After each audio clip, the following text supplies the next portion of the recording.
Hello guys, today we're going to continue with the explanations of the book Grammar and Beyond. We're about to finish, and as you know, we're about to finish the level, not only the book. Today we're going to see two different units in one. Why? Because both of them are related to the same topics that are gerunds and infinitives. Gerunds and infinitives are not a complicated topic at all. We have seen them before, if you remember, and they are really easy to use if you know already all the rules and the things related to them. That's why this video is going to be focused on showing you how they are used, the different uses that we have for these structures, and as well, many examples on how they can be used on different contexts. So right now, we're going to start and we're going to focus on the first things that we need to know about gerunds and infinitives. The first thing that we need to know is that they are 100% nouns. If you remember what's a noun, it's any word that you can use either as a name or as an object. You can have subject pronouns, you can have the name of people, the name of places, the name of many things that are in this case nouns. Therefore, nouns can be the subject of a sentence or they can be an object. Therefore, since gerunds, they can be 100% nouns, that means that they can take this position as well.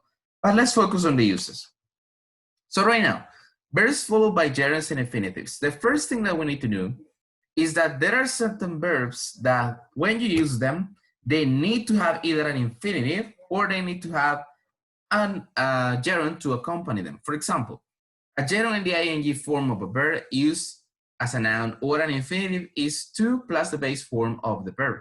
Focus on the following. It says gerund in the ing form of a verb. I want to clarify that gerunds are not verbs, even though they may look similar to a verb that you will use in a present progressive sentence. Like for example, I'm running, and you can say running is not allowed over here. In that case, it may be that we are talking about the same action. But in one, we're talking about the verb, and in the other one, we are talking about the action itself that has a name. The name is running. Therefore, they are not verbs. That's the first clarification over here, but they follow the ing form, and they have the similar shape to a verb in present progressive. Then we have the infinitive, that is just the particle to plus any verb in base form. So that means that here the verb doesn't change at all, and you just have the particle to before it. So, having an example over here, we have, I kept looking at the clock during the meeting. Kept looking. Kept is the verb over here, and looking in this case is the gerund. Why? You kept what? Looking, an object. We expect to finish by 4 p.m. We expect. What do we expect? You remember that when we were learning about transitive and intransitive verbs? If you can answer the question what or who with a transitive verb, that means that what you have after that is the object. In this case, we expect. What do we expect? To finish at 4 p.m. Therefore, that is an object of the sentence, and that is, in this case, a noun. So the uses for these ones are the following. Some verbs can be followed by a gerund and others, but not by an infinitive. There are certain restrictions that we're going to see in this presentation of verbs that are followed just by either or gerunds or infinitives. For example, I kept looking at the clock during the meeting. You cannot say I kept to look at the clock during the meeting. You may be asking, and what is the way to determine if I am going to use a gerund or an infinitive? By heart, okay? By learning them, by making sure that you remember how to use them and which go accompanied by each of them. Some verbs can be followed by an infinitive, but not a gerund. For example, the verb expect. I expect to finish by 4 p.m. We expect to finish. Some verbs can be followed by an infinitive or by an object, plus an infinitive. These verbs include expect, need, and want. For example, Roberto, me, expects to go soon. Expects to go soon. So remember, focus on this. Some verbs can be followed by an infinitive or by an object. So that means that you can have either an infinitive after the transitive verb or you can have an object. For example, Roberto expects us to go soon. You see that in this case, what do we have? Here we have the transitive verb that is expects, and then you have the infinitive that takes the position of the object.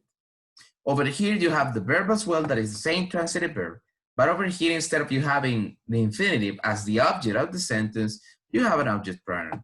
So you may be asking yourself, what is this infinitive over here? What is it doing? This is something called the infinitive phrase. And an infinitive phrase is basically a phrase that starts with an infinitive. Simple like that. No, no complications on that.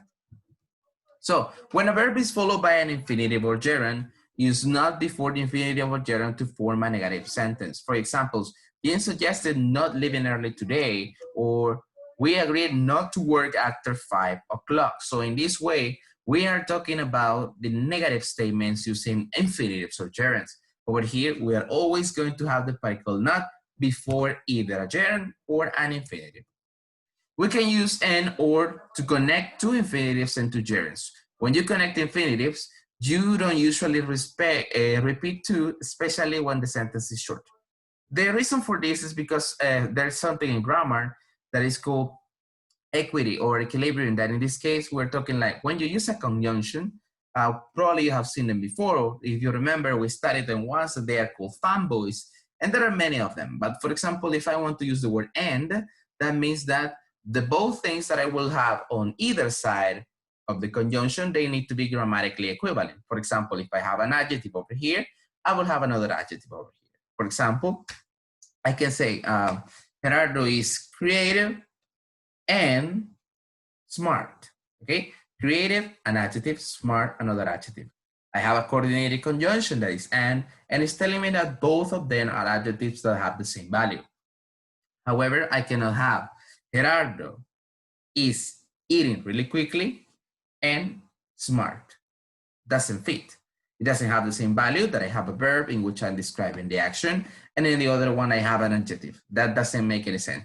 So over here, we're going to follow this rule. Something interesting is that with infinitives, normally since all of the verbs that you have, they share the same particle too. Therefore, you don't need to say, for example, I like to dance and eat. Why?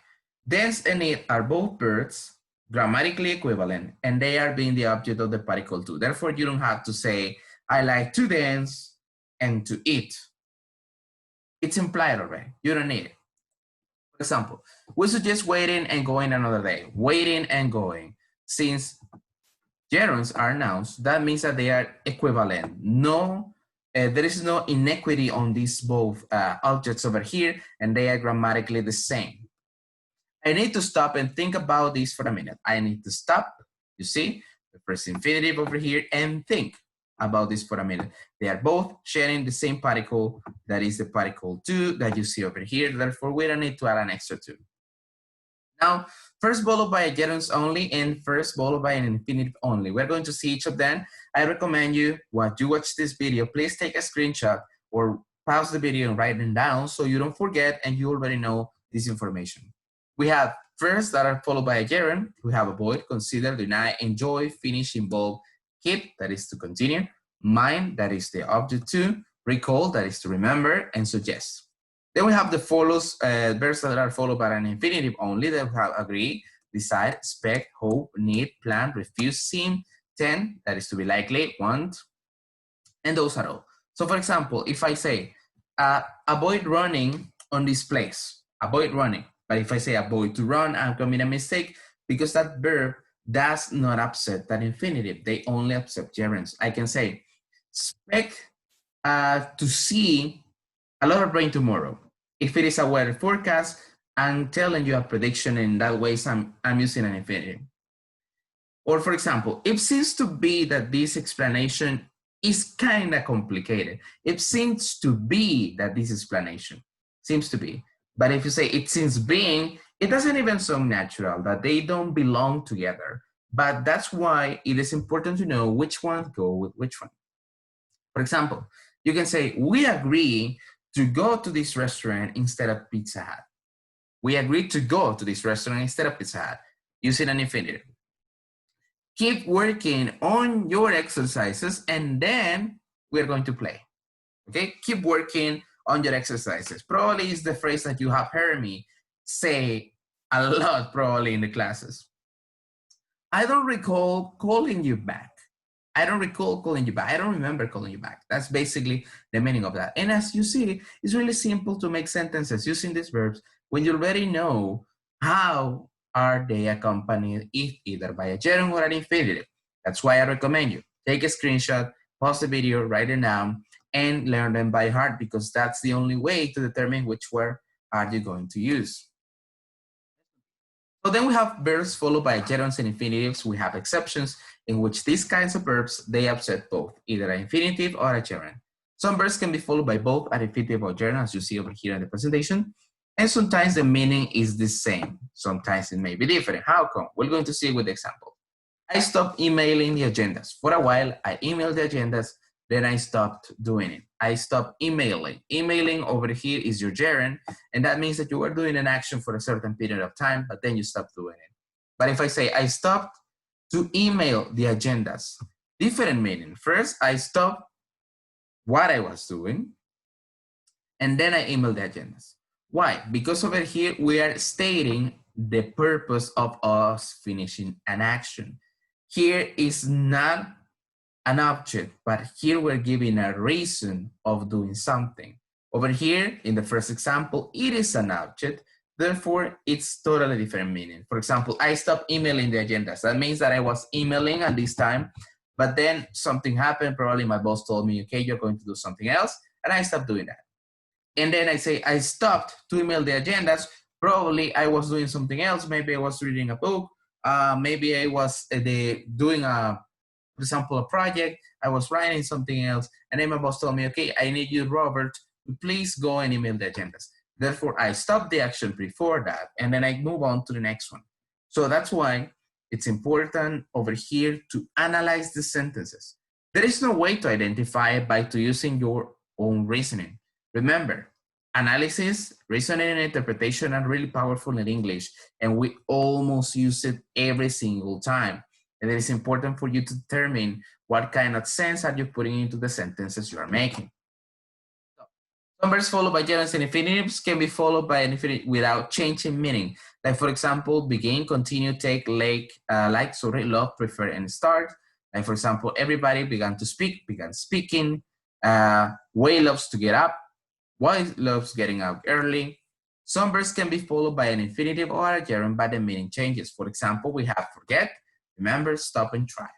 Like, Luis will never forget meeting the president. That means that for him, it's an unforgettable experience. But Luis must not forget to enclose his resume application. Luis has not closed his resume with his application check, and he must not forget to do it. In this case, he must not forget to do a certain action, which we are talking as well about purpose. When we talk about purpose, when we talk about reason, when we talk about many, many things like those ones, in that case, the meaning will change. But as I say, the way to determine that is by using your own reasoning and your own analysis. In a sentence with forget, remember, or stop, plus a gerund, the gerund tells what happens first. For example, Jim remembered making an appointment, okay? Jim first made the appointment, then he remembered about it. Jim remembered making an appointment. Or for example, I remember doing my homework and then I forgot. That means that I did my homework and then I remember about how did I do it. So in sentences with forget, remember, or stop plus an infinitive, the infinitive will happen second after the action of the main verb. For example, I remember to make the appointment. Jim first remembered that he needed to make the appointment, then he made it. So over here, what's the difference? When you're using a gerund with the verbs like remember, forget, or stop, that means that this action, the action from the gerund happened first, and then the action of the verb. On the other case around, when you have the same verbs that are forget, remember, or stop with an infinitive, that means that this is the action that happened first, and then you did the action related to the infinitive. Using verbs followed by gerunds and infinitive, this is the continuation. In sentence with try plus a gerund, the actions of the gerunds generally happens. Like, for example, Mary tried setting the alarm. She set the alarm, but she was still late. She did an action. That's the meaning when you use try plus a gerund, that you did a certain action. You are assuring that you did. A sentence with try plus an infinitive, the action of the infinitive often does not happen or is not successful. For example, Martha tried to set the alarm at 6 a.m., but the clock wasn't working. She tried doing it, but she couldn't do it at the end.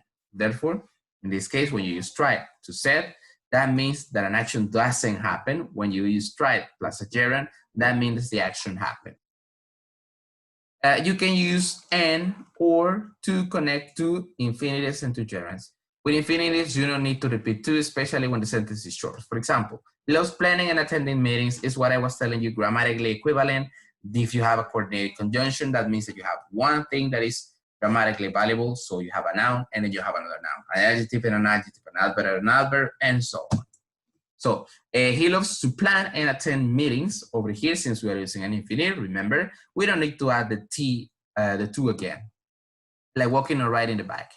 With the verb can be followed by either a gerund and infinitive is the same for both verbs. I like walking and riding a bike at work. I like walking to ride my bike at work. So never use this. Never use a gerund, as you see over here, plus an infinitive, because even though they are both nouns and they are grammatically equivalent, they do not fit. Why? Because the gerund is the object of the verb, but in the case of the infinitive, you have already an infinitive phrase, and that is totally something different. I don't want to confuse you with the extra explanation of that. But I will say, if you're going to use a gerund and a coordinated conjunction, please use a gerund after that. Like for example, I like dancing and singing. Don't say I like dancing and to sing. No. If you're going to use infinitive, you say, I like writing books and reading. Okay? Or you can say, I like to read and write. Those are different things. So remember, grammatically equivalent even applies to the category of noun that we are using. And now we're going to focus on Unit 28, that is the same gerunds and infinitives, but in a short way. So gerunds can be the subjects of the sentence and the adjective of the preposition. They can come after be. Like for example, changing the laws won't be easy. In this case, we're talking about gerunds as subjects. And as I said, they are nouns. They can take this position as well. We can change the law by working hard. That means that gerunds and infinitives can be the object of a preposition. That means that when you have prepositions like, for example, for, by, due, and many others you can think of, these prepositions, they can take objects. And the kind of objects that they take are nouns, in this case, gerunds. However, when we're talking about infinitives, normally, we are not going to have them being object of prepositions because they already have a preposition. His job is trying to help fight for their rights. In this case, we have the verb plus the gerund. Over here, you see that this is a verb. Why? Because this is a present progressive sentence. Over here is the object of the preposition, and over here, it is the subject of the sentence. So gerunds can be the subject of the sentence, and a gerund is singular. It takes third person singular. It follows the same rules. Discriminating against people because of their age is illegal. Third person singular, because discriminating is the same as if you're talking it. Gerunds can be used after prepositions. If we succeed in passing more laws against discrimination, as I said, gerunds can be object of prepositions. The infinitive cannot be the object of preposition because they already have one. They don't need another one. They weren't interested in hiring him, okay? Use by plus a gerund to express how something is done. You can change laws by voting, okay? When you use by, try to use a gerund, because if you say by to vote, you have two prepositions, that doesn't make sense. By voting, by going to school, by doing this action. In this case, you're committing a change. Over here, that is the rule. By followed by a gerund always. Certain verb plus preposition plus gerund combinations are common. Like for example, we believe in fighting for our rights.